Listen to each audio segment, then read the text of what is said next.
Two men, same club, same position, same greatness, but a question no one wants to answer. Zidane or Modrić, who controlled the game better? One danced through defenders like a painting in motion. The other passed through pressure like time stood still. One gave us a World Cup winning volley. The other gave us a Champions League dynasty. But this isn't just about highlights. This is about control, real control. The kind only true midfield masters possess.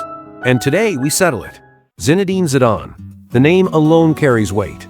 He wasn't fast. He didn't score 40 goals a season.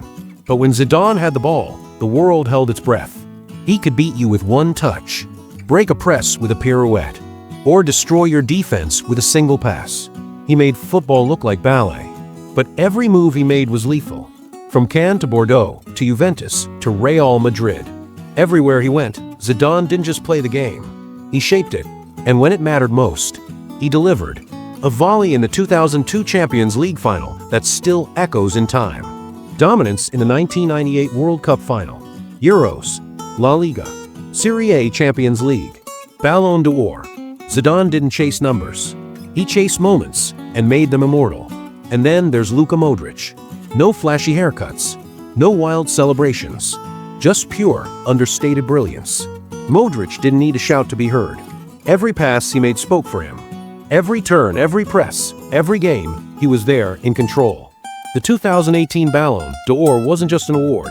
It was recognition of a man who had mastered football's hardest role. He didn't dictate games with magic tricks. He did it with timing, intelligence, and total awareness. 5 Champions League titles, countless clutch performances, and a run to a World Cup final with Croatia that still doesn't feel real. And he did it all while looking like the calmest man on the pitch. So let's break it down. Zidane controlled the game like a conductor. He used the ball like a paintbrush. When you watched him, you felt something. You weren't just watching football, you were watching a vision. But Zidane could also be erratic. The red cards, the tempers, the unpredictability. Modrić, on the other hand, he was the opposite. Calm, composed, consistent. Game after game, year after year, you knew what you were getting. He didn't bend the game to his will with elegance like Zidane. He built it from the ground up, quietly, relentlessly. Where Zidane gave us drama, Modrić gave us rhythm. Where Zidane dazzled for 90 minutes, Modrić dominated for seasons.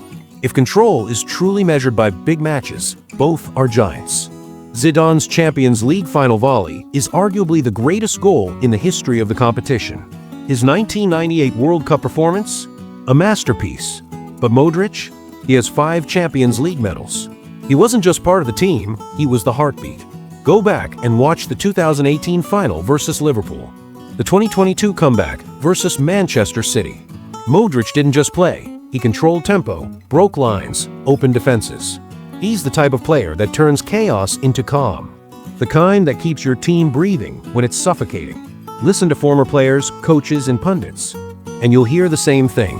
Zidane was a once-in-a-generation genius. His vision, his touch, his style, unrepeatable. But Modrić? He's described as a machine, a professor, someone who reads football like it's written in a language only he understands. Ancelotti said, Modrić doesn't run the game, he owns it. And even Zidane, when asked about Modrić, simply said, he's one of the best I've ever seen. When the world is watching, when one mistake can define your legacy, who keeps control? Zidane. He had ice in his veins most of the time, but not always.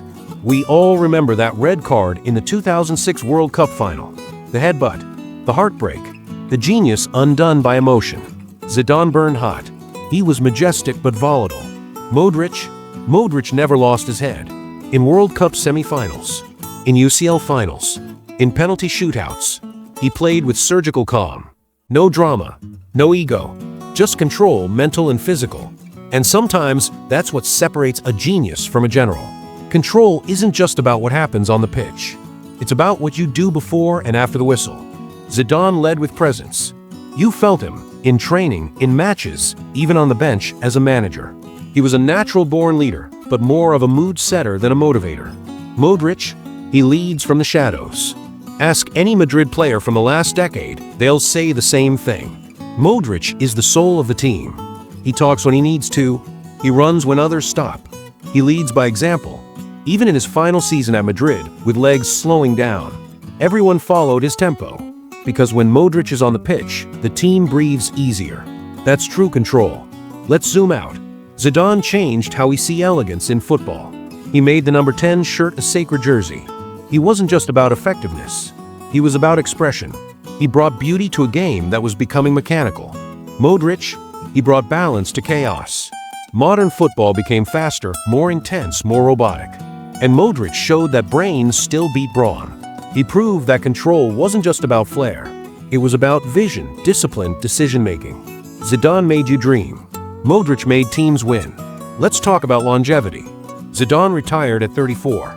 He bowed out with fireworks. That World Cup final, win or lose, was iconic. But Modrić? Still going strong at 39. Still running games. Still controlling play at Real Madrid and on the world stage. In terms of pure career control, no midfielder in modern history has done what Modrić has done for that long at that level. And that's not just impressive. That's historic. So let's answer it. Who controlled the game better? If you're talking about flair, elegance, and unforgettable moments, Zidane wins. If you're talking about mental dominance, tactical control, and consistency across decades, then it's Modrić. Zidane gave us goosebumps. Modrić gave us governance. Zidane was a conductor. Modrić was a metronome, perfect rhythm every second. And if we're being brutally honest, Modrić controlled the game better.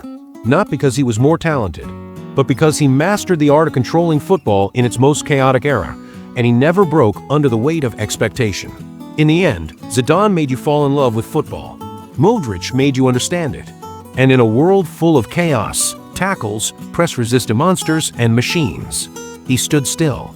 He kept calm, and he made the entire pitch move at his pace. That's not just control, that's greatness.